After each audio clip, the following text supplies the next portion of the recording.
मैं तुम्हें स्पॉट करती हूँ, ध्यान रखना कहीं दांतों पर ना लग जाए।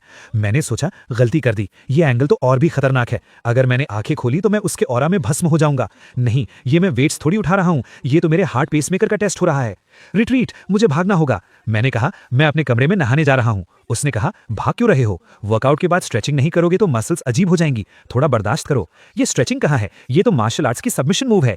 क्या पिछली लाइफ में तुम शाओलिन टेम्पल से ट्रेनिंग लेकर आई हो? उसने कहा अभी तुम्हारी बॉडी बहुत स्टिफ है, अब से रोज रात को मैं तुम्हें रिलैक्स करने में हेल्प करूंगी। रिलैक्स? क्या रिलैक्स? मेरी बॉडी एकदम फाइन है, मैं और वर्कआउट नहीं कर रहा, मैं नहाने जा रहा हूँ। बहुत भयानक, ये औरत तो एक मीठा जाल है, एक सख्त लौंडा भी उसके इस कॉम्बो मूव के आगे पानी पानी हो जाएगा।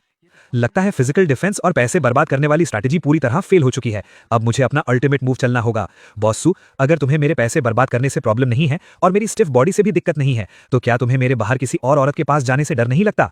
मेरी रिसर्च के हिसाब से किसी अमीर औरत से छुटकारा पाने का सबसे फास्ट तरीका पैसे बर्बाद करना नहीं है, बल्कि चीटिंग करना है। मैं आज हॉस्पिटल में ड्रिप चढ़ा रहा था। कौन सी ड्रिप? तुम्हारी यादों की ड्रिप। वाह, ये लाइन तो बहुत ही क्रिंज है। क्या ये काम करेगी? कुछ पाने के लिए कुछ खोना पड़ता है। अगर बेशरम नहीं बनूंगा तो प्लेबॉय कैसे कहलाऊंगा? टियानगू, इस क्रिंज को बर्दाश्त करो। फ्रीडम के लिए सेंड। अगली सुबह मैंने खुद को ऐसे सजाया जैसे मैं चलता फिरता कैश हूं और उस बैटलफील्ड में पहुंच गया जहां ग्रीन टी लड़कियों की महक थी। टियान ब्रदर, तुम इतनी देर से क्यों आए? मैं कब से इंतजार कर रही थी। बचाओ, इस आवाज में शुगर लेवल बहुत हाई है, मेरा इंसुलिन इसे बर्दाश्त नहीं कर पाएगा। मैंने कहा शाउरो, कुछ दिन नहीं मिले लेकिन तुम्हारे हाथ अभी भी कितने सॉफ्ट हैं। उसने कहा ब्रदर तुम बहुत नॉटी हो, अगर सिस्टर इन लॉ को पता चला तो क्या वो गुस्सा नहीं होंगी? पक्का, ये एक टॉप लेवल ग्रीन टी है, इसका ये रिवर्स साइकोलॉजी वाला मूव एकदम परफेक्ट है। मैंने सोचा वाइफ गुस्सा होगी या नहीं ये तो मुझे नहीं पता, लेकिन मुझे उल्टी आने वाली है। सच में मुझे खुद को रोकना होगा, अभी उल्टी करने का टाइम नहीं है। सबसे इंपॉर्टेंट पार्ट अब आया है, चीटिंग का सॉलिड प्रूफ बनाना। जैसे ही ये फोटो सू वॉन्चिंग को भेजूंगा मेरा प्लेबॉय कैरेक्टर एकदम सेट हो जाएगा। परफेक्ट, ये फोटो और ये कैप्शन सू वॉन्चिंग को गुस्से से फाड़ने के लिए काफी है। वो मुझे रातों रात घर से धक्के मारकर निकाल देगी। वाइफ, मैं आ गया। रास्ते में एक डेजर्ट शॉप मिली, वहां का टेस्ट बहुत अच्छा था और वहां की ओनर भी बहुत फ्रेंडली थी। उसने कहा वो औरत कौन है? क्या ये तुम्हारी गुस्सा दिलाने की नई ट्रिक है? अभी तुम्हारा टेस्ट इतना घटिया कब से हो गया? उसने अपने असिस्टेंट से कहा सिंडी, वेस्ट स्ट्रीट वाली उस स्वीट आर्ट शॉप का पता लगाओ, कल सुबह मुझे उसके प्रॉपर्टी पेपर्स अपनी डेस्क पर चाहिए। मैंने सोचा नहीं, प्रॉपर्टी पेपर्स नहीं, कहानी इस तरफ नहीं जानी चाहिए। तुम्हें मुझ पर गुस्सा निकालना चाहिए, मुझे घटिया इंसान कहना चाहिए। तुम उसकी दुकान क्यों खरीद रही हो? तुम मोनोपोली बना रही हो। उसने कहा और हाँ, आगे से बाहर जाते समय अपने कपड़े ठीक से पहना करो, मुझे पसंद नहीं कि कोई मेरी चीजों को देखे। खत्म। एनिमी के पास हद से ज्यादा पैसा होने के कारण मेरा प्लेबॉय प्लान फेल हो गया। मैंने तो बेचारी जियांगरो के लिए यमराज को बुला लिया है। जियांगरो, आई एम सॉरी, जल्दी भाग जाओ। कल का ग्रीन टी प्लान भले ही फेल हो गया लेकिन कोई बात नहीं, आज ओल्ड मैंशन में डिनर के लिए जाना है। ये प्लान सी है, सोशल डेथ का सबसे बढ़िया मौका। मैं उस स्ट्रिक्ट बुढ़े के सामने अपना सबसे गवार और बदतमीज रूप दिखाऊंगा। सू वॉन्चिंग जैसी हाई क्लास लड़की डिनर टेबल पर पैर खुजाने वाले गवार आदमी को कभी बर्दाश्त नहीं कर पाएगी। उसने पूछा हबी, तुम्हें ठंड लग रही है क्या? तुम कांप क्यों रहे हो? मैंने कहा ठंड नहीं, बस खुजली हो रही है, बहुत दिन से नहाया नहीं हूं, ऐसा लग रहा है मेरी बॉडी पर मशरूम हो गाएंगे। मैंने सोचा कैसा लगा? गंदा लगा ना? जल्दी मुझसे नफरत करो। उसने कहा कोई बात नहीं, घर जाकर मैं तुम्हें नहला दूंगी। ये भी बर्दाश्त कर लिया? बॉस सू, तुम्हारी बर्दाश्त करने की लिमिट क्या मैरियाना ट्रेंच जितनी गहरी है? गाड़ी में तो बस ट्रेलर था, असली शो तो अब शुरू होगा। डैड ने कहा चूंकि अब तुम्हारी शादी हो चुकी है तो बड़ों की तरह बिहेव करो। मैंने सोचा मैं खाना खाते हुए पैर खुजाऊंगा, देखता हूं तुम खाना कैसे खाती हो। डैड चिल्लाए अपने पैर नीचे रखो। मैंने कहा वाकई बहुत स्वादिष्ट है डैड, आप भी एक बाइट लीजिए, बिना हाथ धोए खाने में ही असली स्वाद है। डैड भड़क गए, बदतमीज, हमारी टियान फैमिली में तुम जैसा भुक्कड़ कैसे पैदा हो गया? वान किंग यहीं बैठी है, तुमने तो मेरी नाक कटवा दी, अब ये शादी पक्का टूट जाएगी। मैंने मन में सोचा देखा बॉसू, ये है तुम्हारा हस्बैंड, एक गवार, बदतमीज और जाहिल इंसान। जल्दी से टेबल पलटो और चली जाओ, कहो कि तुम अंधी हो गई थी। उसने कहा हबी ने बहुत दिनों से घर का खाना नहीं खाया है, इसलिए उसे इतनी भूख लगी है। उसने मन में सोचा पिछली लाइफ में वो मेरी इज्जत बचाने के लिए हमेशा बहुत तमीज से खाता था, जबकि उसे बड़े बड़े बाइट लेकर मीट खाना पसंद है। इस लाइफ में मैं उसे वैसा ही रहने दूंगी जैसा वो है। उसने कहा ये लॉबस्टर अच्छा है, इसे ट्राई करो। डैड ने कहा वान किंग, क्या तुम्हें नहीं लगता कि ये बहुत गंवार है? उसने कहा डैड, मुझे लगता है कि टियानगो बहुत रियल है, कोई दिखावा नहीं करता। अपने ही परिवार के सामने नाटक करना तो हिपोक्रेसी है। मुझे उसका ऐसे मजे से खाना बहुत पसंद है, इसमें बहुत मैनली फील है।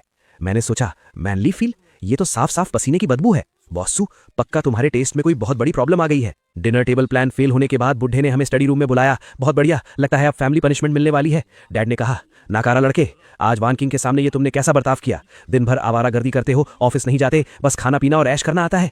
क्या तुम पूरी टियान फैमिली को बर्बाद करना चाहते हो? मैंने कहा बिल्कुल डैड, आपने एकदम सही कहा, मैं एकदम बेकार इंसान हूं जो सिर्फ पैसे बर्बाद करता हूं। मैंने मन में सोचा सुना बॉस सू, ये एक ऑफिशियली सर्टिफाइड बेकार इंसान है, जल्दी मुझसे डिवोर्स ले लो। उसने कहा डैड, टियानगो को काम पर जाने की जरूरत नहीं है, मेरी कंपनी ही उसकी कंपनी है, अगर वो टियान फैमिली को बर्बाद भी कर दे तो भी सू फैमिली उसे पाल सकती है। डैड हैरान थे, तुम क्या कह रही हो? मैंने सोचा, मैडम ये तो अंधा प्यार है, तुम मुझे बिगाड़ रही हो, तुम मुझे बर्बाद कर दोगी। नहीं, तुम मुझे ऐसा बना दोगी कि मैं कभी मेहनत ही नहीं करना चाहूंगा। उसने कहा, अब से मैं नहीं चाहती कि कोई भी उसे बेकार कहे, उसका काम सिर्फ खुश रहना है। पैसे कमाने और घर चलाने का सारा मुश्किल काम मैं करूंगी। खत्म, सब पूरी तरह से खत्म। ये पेरेंट्स से मिलना कहाँ था, ये तो मुफ्त खोरों का कोरोनेशन सेरेमनी चल रहा है। डैड, आपके बेटे का कुछ नहीं हो सकता, ये मुफ्त की रोटियां जबरदस्ती मेरे मुंह में ठूसी जा रही हैं। कल रात पेरेंट्स से मिलने वाली ट्रेजेडी के बाद मुझे गहराई से एहसास हुआ कि सू वान किंग की नजरों में मैं जो भी करता हूं सब सही है। यहां तक कि अगर मैं सबके सामने पैर भी खुजाऊं तो वो उसे मेरी रियल पर्सनैलिटी मान लेती है। लगता है नॉर्मल बदतमीजी अब काम नहीं करेगी। सुबह उसने नोट छोड़ा, हबी मैं पैसे कमाने जा रही हूं, ब्रेकफास्ट टेबल पर है, तुम्हारी लविंग वान किंग। मैंने सोचा, लविंग? जब मैं तुम्हें पक्के तौर पर धोखा दूंगा तब देखता हूं तुम कैसे प्यार करती हो। मैं उस जियांग रो के पास जाऊंगा, मैं उसके साथ चक्कर चलाऊंगा, मैं पूरी दुनिया के सामने सू वान किंग की बेइज्जती करूंगा। इसलिए मैं दोबारा उस डेजर्ट शॉप में गया जिसे सू वान किंग ने खरीद लिया था। हालांकि दरवाजे पर 2 गार्ड्स खड़े थे, लेकिन इससे मजा और बढ़ गया। इसे कहते हैं दिए तले अंधेरा, समझे? सबसे खतरनाक जगह ही सबसे सेफ जगह होती है। जियांग रो रोते हुए कह रही थी, वो राक्षसी औरत बहुत खतरनाक है। उसने सिर्फ मेरी दुकान ही नहीं खरीदी बल्कि मुझसे एक अग्रीमेंट भी साइन करवा लिया है। मैं नौकरी भी नहीं छोड़ सकती। उसने मुझे यहाँ 10,000 प्लेट्स धोने की सजा दी है। मैंने कहा, श्योर हो? अभी भी काम कर रही हो? तुम्हारा भाई तुमसे मिलने आया है। उसने कहा, बॉस टियान आप यहाँ कैसे? सिस्टर इन लॉ तो नहीं आई ना? मैंने कहा, डरो मत, मैं तुम्हें बचाने आया हूँ। बस मेरी गर्लफ्रेंड बनने का नाटक करो और मेरे प्लान में साथ दो। ये बैग तुम्हारा हो जाएगा और आगे और भी बहुत कुछ मिलेगा। उसने मन में सोचा, ये एक ट्रैप है, ये पक्का ट्रैप है। बॉस सू पक्का कहीं बैठकर सीसीटीवी देख रही होंगी। अगर मैंने ये बैग लिया तो कल मुझे सीमेंट के पिलर में डालकर समंदर में फेंक दिया जाएगा। मैंने कहा, क्या कहती हो? उस शेरनी के साथ रहने में क्या रखा है? मेरे साथ ऐश करो। उसने मन में सोचा, अपनी जान बचाने के लिए मुझे आपको धोखा देना ही पड़ेगा। उसने जोर से कहा, बॉस टियान मुझे माफ कर दीजिए, मेरी सच में हिम्मत नहीं है। हालांकि जियांग रो थोड़ा डर रही थी, लेकिन पैसों के लालच में आकर आखिरकार उसने वो बैग ले ही लिया। जैसे ही उसने बैग लिया, मेरा उसके साथ अफेयर का नाटक सच हो गया। कार्ड स्वाइप करते वक्त मैसेज पक्का सू वान किंग के फोन पर गया होगा। अब बस सू वान किंग के चाकू लेकर घर आने का इंतजार है। अभी मैं आ गई, वो सबूत लेकर आ गई है। वो पक्का मुझसे पूछेगी कि मैंने उस चुड़ैल को बैग क्यों दिया। जल्दी वो बैग मेरे मुंह पर मारो। उसने कहा, तुम कितने प्यारे हो, तुमने सरप्राइज देना भी सीख लिया। मैंने कहा, सरप्राइज? कैसा सरप्राइज? उसने कहा, दोपहर में जियांग रो मुझसे मिलने कंपनी आई थी, उसने मुझे ये बैग दिया। उसने कहा कि तुम खुद उस दुकान पर गए थे और इसे मेरे लिए एक सरप्राइज के तौर पर चुना था, लेकिन तुम थोड़े शाय हो और मुझे डायरेक्ट देने में शर्मा रहे थे, इसलिए तुमने उसे मुझे देने को कहा। मैंने मन में सोचा, जियांग रो, मैंने तुम्हारे लिए 2 लाख का बैग खरीदा और तुमने मुझे ही बेचकर क्रेडिट ले लिया। क्या तुम सू वान किंग की कोई अंडरकवर एजेंट हो? उसने कहा, हबी मुझे पता है कि पुरानी बातों की वजह से तुम अभी भी अपनी फीलिंग्स एक्सप्रेस करने में शर्माते हो। कोई बात नहीं, मैं तुम्हारी फीलिंग्स समझती हूँ। मुझे ये कलर बहुत पसंद है। मैंने कहा, पसंद है तो अच्छी बात है। मैं मरना चाहता हूँ। पैसे खर्च हो गए, मेरा कैरेक्टर भी खराब नहीं हुआ और उल्टा हमारा रिलेशनशिप और मजबूत हो गया। इस मुफ्त की लोटी में पक्का जहर है।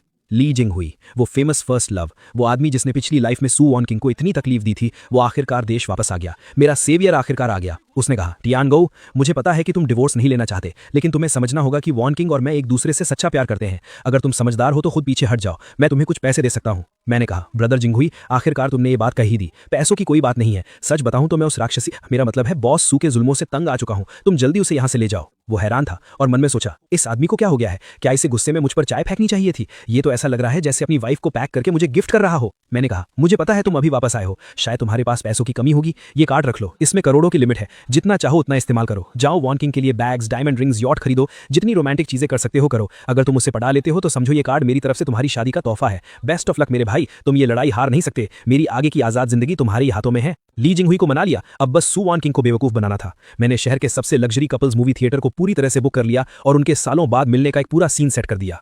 आज रात उनके पुराने प्यार की आग फिर से चलेगी। सू वांग क्वेंग ने आकर पूछा, हबी तुमने मुझे कौन सा सरप्राइज देने के लिए कहा था? ली जिंगहुई सामने आया। वांग क्वेंग, बहुत दिनों बाद मिल रहे हैं। उसने कहा, तुम यहाँ कैसे? तियानगो कहाँ है? उसने जवाब दिया, तियानगो, वो बेकार इंसान तो पैसे लेकर भाग गया। वांग क्वेंग, मुझे पता था कि तुम मुझे अभी तक नहीं भूली हो। चलो आज रात एक नई शुरुआत करते हैं। मैंने छुपकर देखते हुए सोचा, हाँ बिल्कुल ऐसे ही। ली जिंगहुई, आगे बढ़ो, उसे गले लगाओ, उसे किस करो। पूरी सिचुएशन परफेक्टली सेट हो चुकी है। अगर अभी कुछ नहीं हुआ तो मेरे बुकिंग के पैसे बर्बाद हो जाएंगे।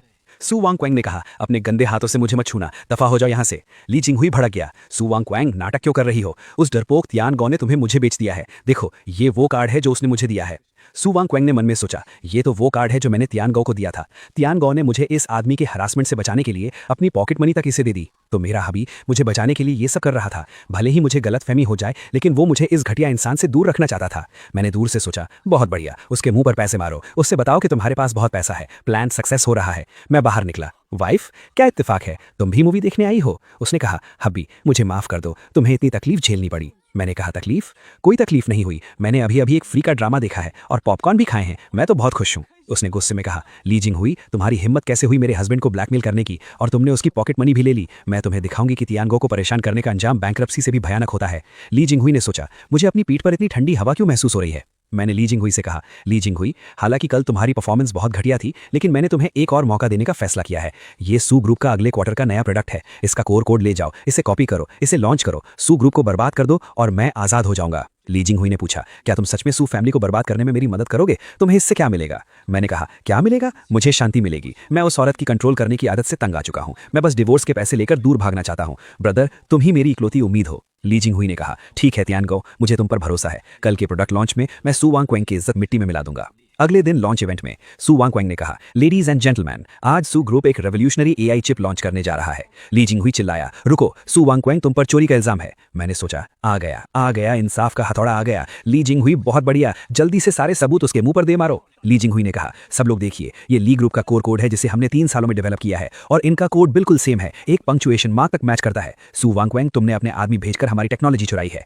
मैंने सोचा, खत्म, सॉलिड प्रूफ। वाइफ, तुम्हारा एम्पायर अब गिरने वाला है। सू वांगक्वेंग मुस्कुराई, ये क्या है? बॉस ली, बहुत बहुत शुक्रिया कि आप खुद हमारा anti theft trap system test करने आए। आपके हाथ में जो यूएसबी ड्राइव है उसमें वो वायरस ट्रैप है जो हमने जानबूझकर लीक किया था। जैसे ही आप इसे चलाएंगे, ये रिवर्स हैक करके आपकी कंपनी के सर्वर्स को लॉक कर देगा। तभी ली जिंग हुई का असिस्टेंट दौड़ा आया, बॉस ली, अनर्थ हो गया है, कंपनी के सारे सर्वर्स डाउन हो गए हैं, सारा डेटा लॉक हो गया है और हमारे शेयर्स पूरी तरह से गिर गए हैं। ली जिंग हुई चिल्लाया, ये इम्पॉसिबल है, ये तियानगो ने मुझे दिया था, मैंने इसे तुम्हारे सेफ से चुराया था, ये वायरस कैसे बन गया? सू वांगक्वेंग, तुम मुझसे भी एक कदम आगे निकली। सू वांगक्वेंग ने कहा, इस सब का क्रेडिट मेरे हस्बैंड तियानगो को जाता है। मैंने चौंक कर सोचा, मैंने क्या किया? सू वांगक्वेंग ने कहा, उसने बुराई अपने सिर लेकर दुश्मन के खेमे में घुसने का नाटक किया ताकि ली जिंग हुई उस वायरस वाली यूएसबी ड्राइव को ले जाए। ली जिंग हुई बोला, वो अंडरकवर एजेंट था, ये तो बिल्कुल किसी जासूसी फिल्म की तरह परफेक्ट प्लान था। सू वांगक्वेंग ने कहा, हब्बी, तुम्हें बहुत कुछ सहना पड़ा। भीड़ में से किसी ने कहा, oh my God, mister Tian तो एक बिजनेस जीनियस है। मैंने मन में सोचा, मैं कोई नाटक नहीं कर रहा था, मैं सच में गद्दारी कर रहा था। क्यों? कोई बुरा काम करना इतना मुश्किल क्यों है? सू वांगचिंग ने कहा, हबी, आज तुमने बहुत बड़ा काम किया है, मैं तुम्हें क्या इनाम दूं? मैंने कहा, इनाम? मुझे इनाम नहीं चाहिए, मेरे पास मत आना। क्या आफत है, मैं तो बस कंपनी में टाइम पास करने आया था और सोचा था कि टॉयलेट पेपर चुराकर घर ले जाऊंगा। क्या इतना बड़ा हंगामा करना जरूरी था? अब तो छुप छुप कर कंपनी को बर्बाद करना भी मुश्किल हो गया है। उसने कहा, हबी, सब तुम्हारी बहुत इज्जत करते हैं, आज तुम किस डिपार्टमेंट का इंस्पेक्शन करना चाहोगे? कोई भी चुन लो। इंस्पेक्शन? नहीं, मैं एचआर डिपार्टमेंट में चेंजेस करूंगा। क्योंकि मैं इस बिजनेस जीनियस के टाइटल से छुटकारा नहीं पा सकता, तो मैं इसका फायदा उठाऊंगा। मैं कंपनी के सारे टॉप एम्प्लॉयज को निकाल दूंगा और उनकी जगह गधों की फौज खड़ी करूंगा। मैंने कहा, इस वाइस प्रेसिडेंट वैंग को निकाल दो, उसे अभी यहां से दफा करो। वाइस प्रेसिडेंट वैंग ने कहा, बॉस टियान, किस खुशी में? मैं कंपनी का टॉप सेल्समैन हूं, मैं कंपनी को हर साल 200 मिलियन का प्रॉफिट ला कर देता हूं। उसने मन में सोचा, क्या उसे मेरे कंपनी के पैसे चुराने के बारे में पता चल गया? मैंने कहा, सिर्फ इसलिए क्योंकि तुम बालों में बहुत ज्यादा हेयर जेल लगाते हो जिससे कंपनी की हवा खराब होती है। मैंने मन में सोचा, ये रीजन काफी बेतुका है ना? टॉप सेल्समैन को निकाल दिया, कंपनी की सेल्स पक्का धड़ाम से गिरेगी। सू वांगचिंग, जल्दी मुझे रोको। लेकिन सू वांगचिंग ने कहा, बॉस टियान की बात सुनो, गार्ड्स, वाइस प्रेसिडेंट वैंग को बाहर फेंक दो। वाइस प्रेसिडेंट वैंग चिल्लाया, तुम पछताओगी, टियान गो पागल है। मैंने सोचा, निकाल दिया? बॉस सू, वो टॉप सेल्समैन था, क्या तुम मुझे इतना प्यार करती हो कि तुमने रीजन भी नहीं पूछा? मैंने देखा कि एक आदमी मीटिंग में सो रहा है। मैंने सोचा, अरे यहाँ मीटिंग में कोई सो भी रहा है, बहुत बढ़िया। इसका चेहरा मुरझाया हुआ है, आंखों में कोई जान नहीं है, देखने से ही पता चल रहा है कि ये एक नंबर का कामचोर है। तुम ही सही हो, मैं तुम्हें टेक्निकल डायरेक्टर बनाऊंगा। मैंने कहा, ए सोने वाले, तुम्हारा नाम क्या है? उसने कहा, मेरा नाम अज़ाय है। मैंने कहा, बहुत बढ़िया, आज से तुम नए टेक्निकल डायरेक्टर हो, तुम्हारी सैलरी डबल, तुम्हारा काम है सबको अपने साथ सुलाना। सू वांगचिंग ने मन में सोचा, हबी ऐसा कर रहा है तो इसके पीछे पक्का कोई गहरा मतलब होगा, क्या ये अज़ाय कोई छुपा हुआ जीनियस है? तभी असिस्टेंट दौड़ता हुआ आया, बॉस सू, बॉस टियान, कमाल हो गया, चमत्कार हो गया। मैंने खुशी से पूछा, क्या हुआ, कंपनी का सिस्टम क्रैश हो गया क्या, शेयर्स गिर गए? उसने कहा, वाइस प्रेसिडेंट वैंग को निकालने के बाद इन्वेस्टिगेशन ब्यूरो ने तुरंत इंक्वायरी की, पता चला कि वो लंबे समय से कंपनी के पैसे चुरा रहा था और क्लाइंट्स का डेटा ली जिंग हुई को बेच रहा था। अच्छा हुआ बॉस टियान ने उसे निकाल दिया, हमने 300 मिलियन का नुकसान होने से बचा लिया। मैंने सोचा, मुझे तो वो सिर्फ इसलिए पसंद नहीं था क्योंकि वो बहुत ज्यादा हेयर जेल लगाता था, इसमें भी तुक्का लग गया। असिस्टेंट ने आगे कहा, और अज़ाय, वो सो नहीं रहा था, वो अपने दिमाग में कोडिंग कर रहा था। चार्ज लेते ही पहले दिन उसने वो कोर एल्गोरिदम सॉल्व कर दिया जो पिछले 5 सालों से अटका हुआ था। अब हमारा प्रोडक्ट सबसे आगे है। अज़ाय ने कहा, आखिरकार मुझे कोई ऐसा मिला जो मेरी काबिलियत समझता है। बॉस टियान मेरे असली मेंटोर हैं, मैं कंपनी को पूरी दुनिया में नंबर 1 बनाऊंगा। सू वांचिंग ने कहा, हबी तुम्हारे पास और कितने सरप्राइज हैं जो मुझे नहीं पता। तुमने एक ही नजर में गद्दार को पहचान लिया और एक छुपे हुए हीरे को ढूंढ निकाला। तुम तो सच में बिजनेस के भगवान हो। मैंने मन में सोचा, तारीफ मत करो, मैं भगवान नहीं हूं, मैं तो यमराज हूं जो सिर्फ अपनी ही जान के पीछे पड़ा है। क्यों क्यों मुझे एक बुरा बॉस बनने में इतनी मुश्किल आ रही है? क्या इस दुनिया में कोई इंसाफ नहीं है? क्योंकि नॉर्मल तरीके से कंपनी बर्बाद नहीं हो रही है तो अब मैं ऑफिस में सबको वीआर मोशन गेम्स खिलाऊंगा। मैं चाहता हूं कि सारे एम्प्लॉइज देखें कि उनका बॉस एक बेवकूफ है जो हवा में हाथ पैर मारता रहता है। खेलते खेलते सू वांचिंग थक गई। मुझसे और नहीं होगा, मेरे हाथों में दर्द हो रहा है, कमर टूटने वाली है। हबी क्या हम थोड़ी देर आराम कर सकते हैं? मैं सच में हिल भी नहीं पा रही। एम्प्लॉइज ने फुसफुसाते हुए कहा, oh my God, boss Tian तो बहुत स्ट्रिक्ट हैं। क्या इसी को फेमस डेविल फिजिकल ट्रेनिंग कहते हैं? बॉस सू जैसी नाजुक लड़की को भी इतनी बुरी तरह ट्रेन किया जा रहा है, कितना इंस्पायरिंग है। एक एम्प्लॉय ने पूछा, बॉस सू, बॉस टियान, क्या एम्बुलेंस बुलानी है? मैंने हाफते हुए कहा, नहीं, बस थोड़ी एनर्जी खत्म हो गई है। वीआर गेम सच में इंसानों के लिए नहीं है, ये तो कंस्ट्रक्शन साइट पर ईंटें उठाने से भी ज्यादा थकाने वाला है। असिस्टेंट ने कहा, एनर्जी खत्म हो गई, काम के लिए अपनी बॉडी की सारी एनर्जी लगा दी। बॉस टियान, आप ही सू ग्रुप की असली ताकत हैं। साथियों, बॉस टियान की डेविल ट्रेनिंग से इंस्पायर होकर मैंने पूरी कंपनी में काम के साथ साथ फिजिकल ट्रेनिंग का एक नया मॉडल लागू करने का फैसला किया है। हेल्थ ही हमारी असली दौलत है। हमें बॉस टियान की तरह बनना होगा, चाहे हम थक कर गिर ही क्यों ना जाएं, हमें आगे बढ़ते रहना होगा। स्प्रिंट, आगे बढ़ो, स्प्रिंट। मैंने मन में सोचा, क्या तुम लोग पागल हो? मैं गेम खेलने में टाइम बर्बाद कर रहा था। ये वुल्फ कल्चर कैसे बन गया? क्या इस कंपनी में कोई नॉर्मल इंसान बचा है? ये तो हद ही हो गई। पिछले हफ्ते मैंने गेम खेलने की पहल की थी और सू वांचिंग ने उसे वुल्फ कल्चर समझ लिया। कंपनी के शेयर्स आसमान छूने लगे।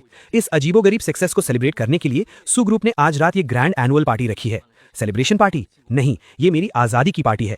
चूंकि मैं काम के जरिए कंपनी को बर्बाद नहीं कर सकता तो अब मैं अपनी रेपुटेशन खराब करूंगा। अगर मैं आज रात सबके सामने कोई तमाशा खड़ा कर दूं तो सू ग्रुप के शेयर्स रोलर कोस्टर की तरह नीचे गिर जाएंगे।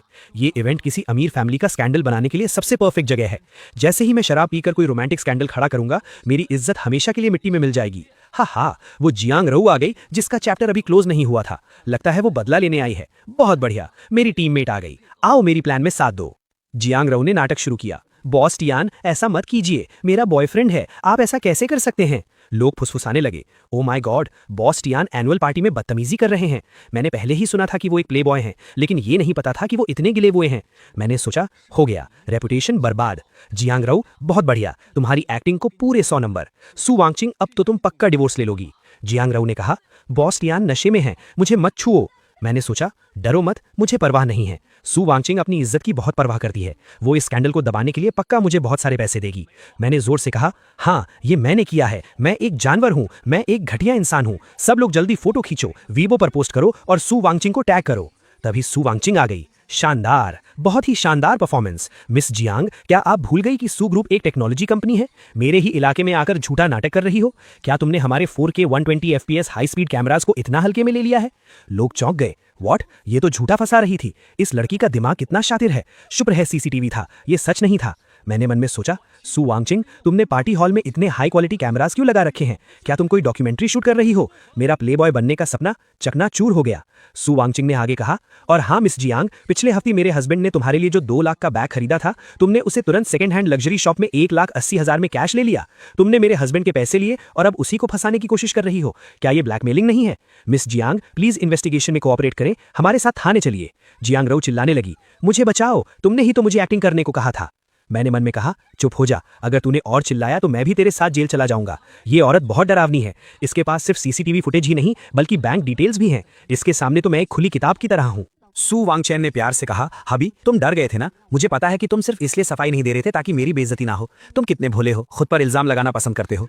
मैंने सोचा, मैं सच में खुद पर इल्जाम लगाना चाहता था। तुम्हारी इज्जत की परवाह किसे है? मैं तो डिवोर्स लेना चाहता हूँ। अब देखो, वो ग्रीन टी जेल चली गई और मैं एकदम बेदाग साबित हो गया। क्या इस लाइफ में मेरी किस्मत में एक शरीफ और अच्छा आदमी बनकर रहना ही लिखा है? हे भगवान, मुझे मार डालो। एक बुरा इंसान बनना इतना मुश्किल क्यों है? दूसरी औरत के पास गया तो वो सरप्राइज बन गया। झूठे स्कैंडल में फंसा तो मैं शरीफ साबित हो गया। चूंकि कोई भी ट्रिक काम नहीं कर रही है तो अब मैं सीधा वार करूंगा। आज रात शराब के नशे में मैं वो बात कह दूंगा जो मेरे दिल में छुपी है।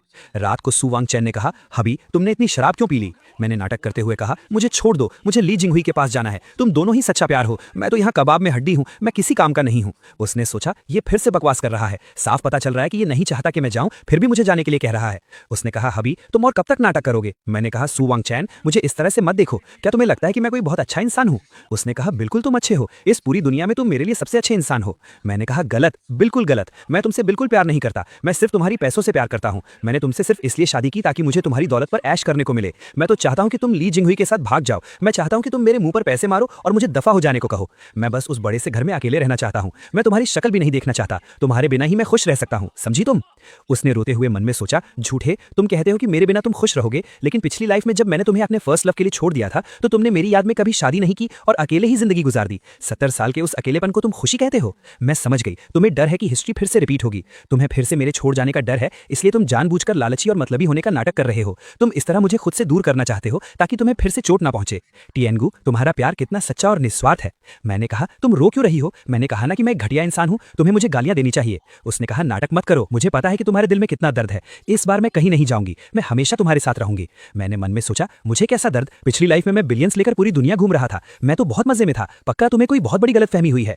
अगले दिन मुझे एक कॉन्ट्रैक्ट मिला। मैंने सोचा, क्या कल रात की मेरी बातों से वो मान गई और अब डिवोर्स लेना चाहती है? असिस्टेंट ने कहा, मिस्टर टियान, बॉस सू ने कहा है कि चूंकि आप इतने इनसिक्योर हैं और हमेशा डरते हैं कि वो आपको छोड़ देंगी, इसलिए उन्होंने ये एग्रीमेंट साइन किया है। अगर आप उन्हें डिवोर्स नहीं देते तो वो इस जन्म में कभी आपसे अलग नहीं होंगी। ये उनका आपके लिए लाइफ टाइम प्रॉमिस है। मैंने मन में कहा, इनसिक्योर? मुझे फ्रीडम की कमी है। इस एग्रीमेंट के बाद तो मैं पूरी तरह से फंस गया। अब तो मैं पैसे लेकर भाग भी नहीं सकता। सू वांगचैन, तुम मेरे एहसान का बदला बुराई से दे रही हो। हालांकि पिछली लाइफ में मैंने दूसरी शादी नहीं की थी, लेकिन वो मैंने अपनी लाइफ एंजॉय करने के लिए किया था। मैं तुमसे बात भी क्यों कर रहा हूँ? कोई मुझे बचाओ। ये मुफ्त की रोटी को क्या हो गया है? ये सिर्फ दांतों में चिपकती ही नहीं बल्कि मुंह भी जलाती है। उस मनहूस प्रॉपर्टी बाइंडिंग एग्रीमेंट पर साइन करने के बाद से मैं कंपनी का ऑफिशियल चेयरमैन बन गया था। अब रोज का काम सिर्फ साइन करना और मीटिंग्स अटेंड करना था। यहां तक कि टॉयलेट में टाइम पास करने का भी सेक्रेटरी हिसाब रखती थी। नहीं, मुझे भागना होगा, चाहे मुझे सड़कों पर ही क्यों ना रहना पड़े। इस साइनिंग मशीन बनने से तो अच्छा ही है। तभी पीछे से किसी ने मेरे सिर पर बंदूक तान दी। हिलना मत। मैंने पलट कर देखा। ब्रदर ली जिंगहुई, तुम हो? मेरे भाई, तुम आखिरकार मुझे बचाने आ ही गए। मैं तुम्हारा इंतजार कर रहा था। जल्दी आओ, मुझे बेहोश करो और मुझे यहाँ से ले चलो। शर्माओ मत, जोर से मारो। बस मुझे वापस ऑफिस मत जाने देना, कहीं भी ले चलो। ली जिंगहुई हैरान था। क्या तुम पागल हो? तुम्हें डर नहीं लग रहा? मैंने कहा, डर कैसा? ऑफिस जाने से अच्छा है कि मैं किडनैप हो जाऊं। जल्दी करो, थोड़ी देर में गार्ड्स आ जाएंगे, फिर हम भाग नहीं पाएंगे। या फिर मैं खुद गाड़ी में बैठ जाऊं, मैं गाड़ी भी चला सकता हूं। ली जिंगहुई ने कहा, चुप बैठो। मैंने कहा, जिंगहुई, तुम्हें एक्सपीरियंस नहीं है। चूंकि तुम मुझे किडनैप कर ही रहे हो तो अपना टारगेट थोड़ा बड़ा रखो। तुम्हें कितने पैसे चाहिए? उसने कहा, 50 मिलियन। मुझे वो पैसे लेकर देश से बाहर जाना है। मैंने कहा, 50 मिलियन? तुम किसे बेवकूफ समझ रहे हो? मेरी वाइफ की नेटवर्थ अब बिलियंस में है और तुम सिर्फ 50 मिलियन मांग रहे हो। ये मेरी बेइज्जती है और सू वांगचिंग की भी बेइज्जती है। 10 बिलियन मांगो, और वो भी कैश, पुराने नोट्स जिनके नंबर मैच न करते हो, और 10 बिलियन को हेलीकॉप्टर से ड्रॉप करने को कहो। मैंने मन में सोचा, जैसे ही वो पैसे देगी सू ग्रुप का कैश फ्लो टूट जाएगा, कंपनी बैंकरप्ट हो जाएगी और मुझे चेयरमैन नहीं रहना पड़ेगा। ली जिंगहुई डर गया। नहीं, बिल्कुल नहीं, वो औरत एक राक्षसी है। अगर मैंने उससे 10 बिलियन मांगे तो वो मेरे टुकड़े टुकड़े करके कुत्तों को खिला देगी। मैं 50 मिलियन ही मांगूंगा। मैंने कहा, थोड़ी तो हिम्मत दिखाओ। मैंने खुद को बांध लिया है और तुम कह रहे हो कि तुम्हारी हिम्मत नहीं है। जल्दी कॉल करो। उसे ये मत सोचने देना कि मैं ऑफिस में ओवरटाइम कर रहा हूं। वो मेरे लिए सबसे बड़ा टॉर्चर होगा। लगता है मुझे ही तुम्हारा फोन अनलॉक करना पड़ेगा। मैंने फोन मिलाया। जल्दी बात करो। याद रखना, आवाज भारी होनी चाहिए और एटीट्यूड पूरा होना चाहिए। मेरी बेइज्जती मत करवाना। ली जिंगहुई ने डरते हुए कहा, हेलो सू वांगचिंग, तुम्हारा हस्बैंड मेरे कब्जे में है। सू वांगचिंग भड़क गई। ली जिंगहुई, तुम्हारी हिम्मत कैसे हुई? तुम अभी तक सुधरे नहीं? मैंने जोर से चिल्लाया, वाइफ मुझे बचाओ, ये 10 बिलियन मांग रहा है। एक पैसा भी कम हुआ तो ये मुझे मार देगा। जल्दी पैसे दे दो, बिल्कुल मत सोचना। सू वांगचिंग ने कहा, ठीक है, 10 बिलियन मैं दूंगी। ली जिंगहुई खुशी से पागल हो गया। सच में दे रही है? मैं अमीर हो गया। मैंने सोचा, क्या तुम पागल हो गई हो? वो 10 बिलियन है। मुझ जैसे बेकार इंसान को बचाने के लिए तुम कंपनी बर्बाद कर दोगी? सू वांगचिंग, तुम्हारा दिमाग कहाँ गया? मैंने इतनी गंदी एक्टिंग की है, फिर भी तुम पैसे दे रही हो। उधर सू वांगचिंग ने अपने असिस्टेंट से कहा, हेलीकॉप्टर्स तैयार करो और हाँ, वो चीज बाहर निकालो। असिस्टेंट ने कहा, बॉस सू, वो इलीगल है। सू वांगचिंग ने गुस्से से कहा, जिसने मेरे आदमी को छूने की हिम्मत की है, मैं उसे बताऊंगी कि नर्क कैसा होता है। मैंने मन में सोचा, खत्म। मुझे क्यों लग रहा है कि ये कंपनी को बर्बाद नहीं करेगा, बल्कि मैंने किसी सील किए हुए शैतान को आजाद कर दिया है। मैंने कहा, ली जिंगहुई, मुझे लगता है हमें यहाँ से भाग जाना चाहिए। मुझे ये पैसे थोड़े खतरे वाले लग रहे हैं। तभी आवाज आई, व्हाट द हेल, अभी तो सिर्फ 15 मिनट हुए हैं। ये तो AW139 ट्विन इंजन हेलीकॉप्टर की आवाज है। सू वांगचिंग, तुम यहाँ रैंसम देने आई हो या हॉलीवुड की एक्शन फिल्म शूट करने? हेलीकॉप्टर से पैसे नीचे गिराए गए। ली जिंगहुई पागल हो गया। पैसे? ये सच में पैसे हैं? उसने चिल्लाकर कहा, सू वांगचिंग, तुम इस नाकारा इंसान के लिए सच में 10 बिलियन लेकर आ गई? आखिर क्यों? मैं सबसे बेस्ट हूं, मैं तुम्हारा फर्स्ट लव था। अगर तुम मेरी नहीं हो सकती तो वो भी तुम्हें नहीं पा सकता। ये कहकर उसने मुझ पर चाकू तान दिया। मैंने सोचा, व्हाट द, स्क्रिप्ट ऐसी नहीं थी। तुम पैसे लेकर भाग क्यों नहीं रहे हो? तुम मुझे क्यों मारना चाहते हो? तुम किडनैपर हो या असैसिन? मैं बचने की कोशिश कर रहा था, तभी सू वांगचिंग बीच में आ गई और चाकू उसे लग गया। अभी वो गिर पड़ी। कोई बात नहीं, पिछली लाइफ में मैं तुम्हारा साथ नहीं दे पाई थी, इस बार भी नहीं दे पाऊंगी। मैंने उसे पकड़ा। पागल, मुझ जैसे घटिया इंसान के लिए जो सिर्फ तुम्हारे पैसे खाना चाहता है, क्या ये करना सही था? मैंने ली जिंगहुई को गुस्से से देखा। तुम्हारी हिम्मत कैसे हुई उसे छूने की? मैंने उसे 2 जन्मों में एक खरोच तक नहीं आने दी और तुमने उसे छुआ। मैंने ली जिंगहुई को बुरी तरह पीटा। मैंने रोते हुए कहा, सु वांगचिंग मेरी बात सुनो, मैं तुम्हें मरने नहीं दूंगा। तुम्हारे पैसे भी हक नहीं हुए हैं, तुम नहीं मर सकती। उसने मन में सोचा, तो ये डरपोक नहीं है, गुस्से में ये कितना हैंडसम लग रहा है। मैंने कहा, वांगचिंग तुम बेवकूफ हो, अगर तुम मर गई तो मैं ये मुफ्त की रोटियां किसके पैसों की खाऊंगा? हॉस्पिटल में मैंने डॉक्टर से पूछा, डॉक्टर मेरी वाइफ कैसी है? वो बच तो जाएगी ना? चाहे जितने पैसे लगे लगा दो, मेरे पास पैसे हैं, बहुत पैसे हैं। डॉक्टर ने कहा, पेशेंट का खून बहुत बह गया था, इसलिए वो बेहोश हो गई हैं। घाव गहरा है लेकिन किसी जरूरी ऑर्गन पर नहीं लगा है, थोड़े आराम के बाद वो जल्दी ही होश में आ जाएंगी। मैंने राहत की सांस ली। हाँ, मैं तो डर ही गया था, शुक्र है वो मरी नहीं। मेरा लाइफ टाइम एटीएम, मेरा मतलब है मेरी वाइफ बच गई। उसके सामान में मुझे एक डायरी मिली, रीबर्थ प्लान। ये औरत डायरी में लिखती है, जरा देखो इसके दिमाग में क्या चल रहा है। उसमें लिखा था, पिछली लाइफ में मेरे मरने के बाद मेरी आत्मा वहीं रही। मैंने देखा कि तियानगु अकेले उस बड़े से घर में बैठा रहा, पूरे 1 दिन और 1 रात तक न उसने कुछ खाया न कुछ पिया। मैंने पढ़कर सोचा, न खाया न पिया, अरे मैं तो गेम खेलने में इतना बिजी था कि खाना भूल गया था। वो फाइनल लेवल क्लियर करने की खुशी थी जहां इंसान भूख प्यास सब भूल जाता है। तुमने उससे दुख के मारे खाना छोड़ना कैसे समझ लिया? डायरी में आगे लिखा था, उसके बाद के 70 सालों तक उसने कभी शादी नहीं की। वो हमेशा अकेले उन जगहों पर जाता था जहां हम पहले जाते थे और नजारों को देखकर रोता था, अपनी पत्नी की याद में रोता था। मैंने सोचा, रोता था? वो समंदर की हवा इतनी तेज थी कि आंखों में रेत चली जाती थी। और जहां तक शादी न करने की बात है, वो इसलिए क्योंकि अकेले पैसे उड़ाने में जो मजा था वो किसी और चीज में नहीं था। मैं पागल हूं जो अपने ऊपर हुक्म चलाने के लिए किसी और को लेकर आऊंगा। सु वांगचिंग, क्या तुम्हारी आंखों पर 800 मीटर मोटा फिल्टर लगा हुआ है? आगे लिखा था, मरते दम तक उसने अपने हाथों में मेरी फोटो कसकर पकड़ी हुई थी। उस पल मुझे समझ आया कि उसने पूरी जिंदगी मुझसे प्यार किया और पूरी जिंदगी मेरे लिए अकेले गुजार दी। मैंने सोचा, फोटो? वो मेरी बैंक पासबुक थी बेवकूफ। चूंकि वो पैसे तुमने दिए थे इसलिए मैंने तुम्हारी एक स्टिकर फोटो उस पर चिपका दी थी। मुझे पैसों से प्यार था, तुमसे नहीं। आगे लिखा था, इस लाइफ में मैं उससे दोबारा तकलीफ सहने नहीं दूंगी। अब वो जो लालची और बेकार होने का नाटक कर रहा है वो सिर्फ इसलिए क्योंकि वो इनसिक्योर है। मैं उसे पैसे दूंगी, उसे प्यार दूंगी और चाहे मुझे अपनी जान ही क्यों न देनी पड़े, मैं उसकी हिफाजत करूंगी। मैंने डायरी बंद की और सोचा, बेवकूफ, दुनिया की सबसे बड़ी बेवकूफ। पिछली लाइफ में मैंने इतनी शानदार जिंदगी जी और तुमने अपने दिमाग में एक पूरी ट्रेजेडी फिल्म बना ली और अब इस लाइफ में अपनी जान देकर उसकी भरपाई करना चाहती हो। ठीक है, क्योंकि तुम ये मुफ्त की रोटियां जबरदस्ती मेरे मुंह में ठूस रही हो और इसके लिए अपनी जान तक दांव पर लगा दी, तो इस लाइफ में मैं सच में तुम्हारा वो प्यारा और अच्छा हस्बैंड बनकर दिखाऊंगा। तभी वो होश में आई। हबी, क्या तुम रो रहे हो? मैंने आंसू पोंछते हुए कहा। कौन रो रहा है? मैं तो हॉस्पिटल के बिल के बारे में सोचकर परेशान हूं। तुम्हें पता है एक बार हेलीकॉप्टर उड़ाने का कितना खर्च आता है? तुम्हें पता है वीआईपी वार्ड का 1 दिन का बिल कितना होता है? उसने मुस्कुराते हुए कहा, कोई बात नहीं, मेरे पास पैसे हैं। आगे से मेरे सारे पैसे तुम्हारे हैं, तुम्हारे आंसू पोंछने के लिए बहुत हैं। मैंने कहा, मुझे पैसे नहीं चाहिए। सु वेंगक्वांग, मुझे पैसे नहीं चाहिए। आगे से क्या तुम इतनी बेवकूफी करना बंद करोगी? उसने मन में सोचा, देखो ये फिर से उल्टा बोल रहा है। मुझे शांति से आराम करने देने के लिए ये कह रहा है कि इसे पैसे नहीं चाहिए। हब्बी, तुम सच में मुझसे बहुत प्यार करते हो। उसने कहा, डॉक्टर ने कहा है मुझे 1 महीने आराम करना होगा। इस 1 महीने के लिए कंपनी पूरी तरह से तुम्हारे हाथों में है। मैंने बोर्ड ऑफ डायरेक्टर्स को पहले ही बता दिया है। उसने कहा, तुम्हें देखना मतलब मुझे देखना? मैंने कहा, नहीं वाइफ, मुझे तो सिर्फ खाना पीना और ऐश करना आता है। अगर मैं कंपनी गया तो कंपनी पक्का डूब जाएगी। डूब जाएगी? रुको, ये तो एक बहुत अच्छा मौका है। अगर इस 1 महीने में मैं पागलों की तरह पैसे उड़ाऊं और कंपनी का पूरा सिस्टम खराब कर दूं, तो क्या वो मुझसे पावर वापस लेकर मुझे घर पर आराम करने के लिए नहीं भेज देगी? मैंने कहा, ठीक है, मैं जाऊंगा, तुम टेंशन मत लो, मैं कंपनी का पूरा ख्याल रखूंगा। कंपनी पहुंचकर मैंने कहा, सब लोग ध्यान दें, मीटिंग शुरू होने से पहले 3 नए रूल्स। रूल नंबर 1, कोई भी मीटिंग 5 मिनट से ज्यादा की नहीं होगी। जिसने टाइम पार किया उसकी सैलरी कटेगी। रूल नंबर 2, कोई भी पीपीटी 3 पेज से ज्यादा की नहीं होगी। जो भी लंबे एस से लिखेगा उसे मैं फायर कर दूंगा। रूल नंबर 3, शाम 6 बजे के बाद अगर किसी ने कंपनी में ओवरटाइम करने की हिम्मत की तो इसका मतलब यह है कि वो मुझे तियानगो को इज्जत नहीं देता, उसे सीधा कंपनी से बाहर निकाल दिया जाएगा। एम्प्लॉइज आपस में बात करने लगे, ये कौन सा नया तरीका है? ओवरटाइम नहीं करने दे रहे? क्या बॉस तियान हमारी लॉयल्टी टेस्ट कर रहे हैं? बहुत चालाक। बॉस तियान असल में फालतू के काम और बेकार के प्रेशर को खत्म कर रहे हैं, एफिशिएंसी बढ़ा रहे हैं और स्ट्रेस कम कर रहे हैं। ये मैनेजमेंट का सबसे एडवांस्ड आइडिया है। हम ओवरटाइम बिल्कुल नहीं करेंगे। बॉस तियान महान है। मैंने मन में सोचा, महान? मैं तो तुम्हें घर जाकर गेम खेलने को कह रहा हूं। तुम कॉर्पोरेट मजदूरों को क्या पिसने की आदत हो गई है? मैं तुम्हें छुट्टी दे रहा हूं और तुम मुझे थैंक यू बोल रहे हो। असिस्टेंट ने आकर कहा, चेयरमैन, ये डिपार्टमेंट्स का अगले हाफ ईयर का बजट है। आर&डी डिपार्टमेंट ने एक्स्ट्रा 500 मिलियन मांगे हैं और मार्केटिंग डिपार्टमेंट ने टीम बिल्डिंग के लिए 300 मिलियन मांगे हैं। क्या ये बहुत ज्यादा नहीं है? मैंने कहा, सब अप्रूव कर दो। आर&डी को 500 नहीं 1 बिलियन दो। उन्हें जो बनाना है बनाने दो। मार्केटिंग वाले टीम बिल्डिंग के लिए कहां जा रहे हैं? मालदीव्स। अप्रूव कर दो और सबके लिए फर्स्ट क्लास टिकट्स बुक करो। असिस्टेंट ने घबराकर कहा, बॉस तियान, इससे हमारा कैश फ्लो टूट जाएगा। मैंने कहा, टूटने दो तो बिल्डिंग गिरवी रख देना। बकवास बंद करो और जल्दी जाकर पैसे बांटो। मैंने मुस्कुराते हुए सोचा, इस स्पीड से 1 महीने के अंदर सु ग्रुप बैंकरप्ट हो जाएगा। फिर मैं शान से हॉस्पिटल वापस जाऊंगा और कहूंगा कि मुझे फिर से पाल लो। 1 महीने बाद मैं रोने का नाटक करते हुए हॉस्पिटल पहुंचा। वाइफ, आई एम सॉरी, मैंने कंपनी बर्बाद कर दी, सारे पैसे खर्च कर दिए। सब लोग मालदीव्स में टीम बिल्डिंग कर रहे हैं, किसी का काम में मन नहीं है। तभी टीवी पर न्यूज आने लगी, सू ग्रुप के शेयर्स इस हफ्ते फिर से नए रिकॉर्ड पर पहुंच गए हैं। नए चेयरमैन तियानगो के हैप्पी वर्क कल्चर की बदौलत एम्प्लॉयज की एफिशिएंसी 300% बढ़ गई है। आर&डी में भारी इन्वेस्टमेंट करने के उनके फैसले से दुनिया भर के टॉप साइंटिस्ट कंपनी से जुड़ रहे हैं। सू ग्रुप आने वाले 10 सालों में एआई मार्केट पर राज करने वाला है। मैंने टीवी देखकर अपना सिर पीट लिया।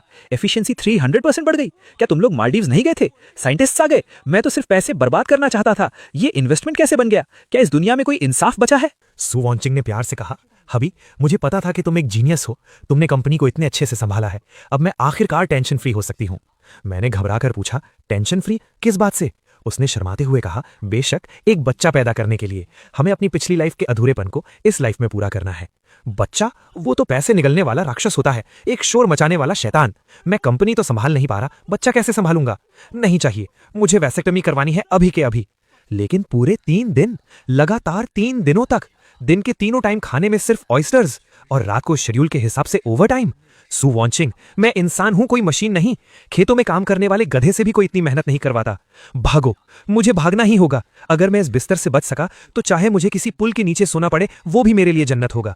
अलविदा ऐशो आराम की जिंदगी, अलविदा इन एनर्जी बूस्टर दवाइयों। मैं अपनी आजादी ढूंढने जा रहा हूं, यही असली जिंदगी है। बाहर सड़क पर मैंने सोचा, मिशलिन स्टार का खाना तो नाजुक लोगों के लिए होता है, असली मर्द तो स्ट्रीट फूड खाते हैं। मैंने एक स्ट्रीट फूड वाले से खाना खाया, लेकिन रुको, मेरा पेट ये प्रोटेस्ट कर रहा है। ये खाना था या कोई बायोलॉजिकल वेपन? नहीं, मेरा डाइजेशन फेल हो रहा है। क्या हालत हो गई है, मेरा पेट तो जैसे कट रहा है। रात को एक सस्ते होटल में सोया। क्या ये बेडशीट सैंड पेपर से बनी है? ये इतनी चुभ क्यों रही है? मैं नॉन सिल्क कपड़ों से एलर्जिक हो गया हूं? क्या मैं प्रिंसेस एंड द पी वाली नाजुक राजकुमारी हूं? ये सख्त बिस्तर मेरी रीढ़ की हड्डी तोड़ रहा है। मुझे मेरा वो मखमल वाला बड़ा बिस्तर याद आ रहा है।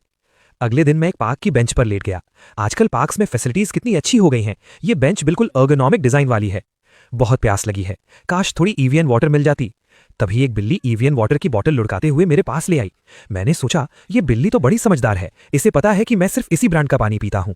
दूर छुपे हुए बॉडीगार्ड्स ने वॉकी टॉकी पर कहा, टारगेट को भूख लगी है। कुकिंग टीम 5 मिनट बाद उस शकरकंद बेचने वाले को वहां भेजो। याद रहे, शकरकंद के अंदर ऑस्ट्रेलियन M9 वाग्यू बीफ और ब्लैक ट्रफल भरना है, लेकिन बाहर से छिलका थोड़ा जला देना ताकि लगे कि वो कुछ ही रुपयों का है। उसे पता नहीं चलना चाहिए। एक आदमी ठेला लेकर आया, गर्मा गर्म शकरकंद। मैंने कहा, चाचा एक देना। मैंने एक बाइट खाया और सोचा, इस शकरकंद में बीफ वेलिंगटन का टेस्ट कैसे आ रहा है। मैंने चारों तरफ देखा और कहा, बाहर आ जाओ, अब नाटक मत करो। ओ झाड़ू लगाने वाली आंटी, तुम्हारी उंगली में जो कबूतर के अंडे जितनी बड़ी हीरे की अंगूठी है, वो मेरी आंखों को अंधा कर रही है, और वो ईवियन वाटर वाली बिल्ली भी। तभी सू वांचिंग आ गई। हबी, क्या आवारागर्दी का गेम खेलने में मजा आया? मैं रो पड़ा। वाइफ, मैं गलत था, मुझे आजाद भेड़िया नहीं बनना। मुझे तो बस तुम्हारा पालतू कुत्ता बनकर रहना है। जल्दी मुझे घर ले चलो, मुझे अपने मखमल वाले बिस्तर पर सोना है। बच्चा पैदा करना है तो वो भी मंजूर है। उसने मेरे सिर पर हाथ फेरा। गुड बॉय, घर चलो, मैं तुम्हारी पूरी बॉडी की मसाज करूंगी। उसने मुस्कुराते हुए कहा, मुझे पता था कि इस दुनिया में तुम्हें मुझसे कोई नहीं छीन सकता, तुम खुद भी नहीं। कुछ सालों बाद, बेटे उन बोरिंग चीजों को देखना बंद करो, चलो डैड के साथ रेड डेड रिडेम्पशन खेलते हैं। अगर हमने गेम खत्म कर लिया तो डैड तुम्हें अल्ट्रामैन खरीद कर देंगे। मेरे 5 साल के बेटे श्याओ बाओ ने चश्मा ठीक करते हुए कहा, डैड आप बहुत चाइल्डिश हो। नैस्डैक इंडेक्स अभी 0.5 पॉइंट्स गिरा है। मैं सोच रहा हूं कि क्या मुझे इस मौके का फायदा उठाकर इन्वेस्ट करना चाहिए। और मुझे अल्ट्रामैन पसंद नहीं है, मुझे बेंजामिन ग्राहम की द इंटेलिजेंट इन्वेस्टर बुक चाहिए। मैंने अपना सिर पकड़ लिया। हे भगवान, मुझ जैसी आराम परस्त मछली ने ऐसे इन्वेस्टमेंट जीनियस को कैसे पैदा कर दिया। तभी सू वांचिंग रसोई से निकली। हबी, श्याओ बाओ जल्दी आओ और ट्राई करो, मैंने एक नया लव सुफले बनाना सीखा है। हालांकि इसका रंग थोड़ा डार्क हो गया है, लेकिन इसमें मेरा प्यार कूट कूट के भरा हुआ है। शाओ बाओ ने उसे ध्यान से देखा और कहा, mom, law of conservation of mass के हिसाब से ये चीज सिर्फ कार्बन हो सकती है। मैंने घबरा कर कहा, वाइफ प्लेट नीचे रख दो, हम आराम से बात कर सकते हैं, इस बायोलॉजिकल वेपन का इस्तेमाल मत करो। सू वांचिंग हमारे पीछे भागी। टियन शाओ बाओ, भागो मत, मॉम तुम्हें अपने हाथों से खिलाएंगी। शाओ बाओ चिल्लाया, ये सच में बदबूदार है। मैंने सोचा, अगर पहले का टाइम होता तो मैं इन सबसे तंग आकर कब का भाग गया होता। मन से आवाज आई, अगर तुम्हें यह सब शोर शराबा लग रहा है तो वापस लौट आओ, उन शांत बिलियंस की दुनिया में लौट आओ। वहां कोई परेशानी नहीं है, बस हमेशा के लिए एक शांति है। डैड क्या सोच रहे हो, जल्दी आकर मुझे मॉम से बचाओ, वो मुझे वो काली चीज खिलाने वाली हैं। मेरा सपना टूटा। मैंने कहा, बस करो तुम दोनों, हमारी रसोई के पूरी तरह से तबाह होने की खुशी में आज रात पूरी फैमिली बाहर खाना खाएगी। हमारा टारगेट है शहर की वो पुरानी गली, हम स्ट्रीट फूड और स्टिंकी टोफू खाएंगे। सू वांचिंग ने हंसते हुए कहा, तुम्हारा कुछ नहीं हो सकता। शाओ बाओ ने कहा, स्ट्रीट फूड के हाइजीन स्टैंडर्ड सही नहीं होते और उसमें बहुत ज्यादा तेल और नमक होता है। मैंने कहा, चुप करो, थोड़ी बहुत गंदगी से कोई बीमार नहीं पड़ता, और अपना ये अजीब सा चश्मा उतारो, तुम सिर्फ 5 साल के हो, वॉरेन बफेट बनने का नाटक मत करो। मैंने मुस्कुराते हुए मन में सोचा, पहले मैं सिर्फ आराम करना चाहता था क्योंकि मेरे पीछे कोई नहीं था, लेकिन अब मैं सिर्फ आराम नहीं करना चाहता, क्योंकि अब मैं इन दोनों को अपनी पीठ पर बिठाकर इस सफर में और दूर तक ले जाना चाहता हूं।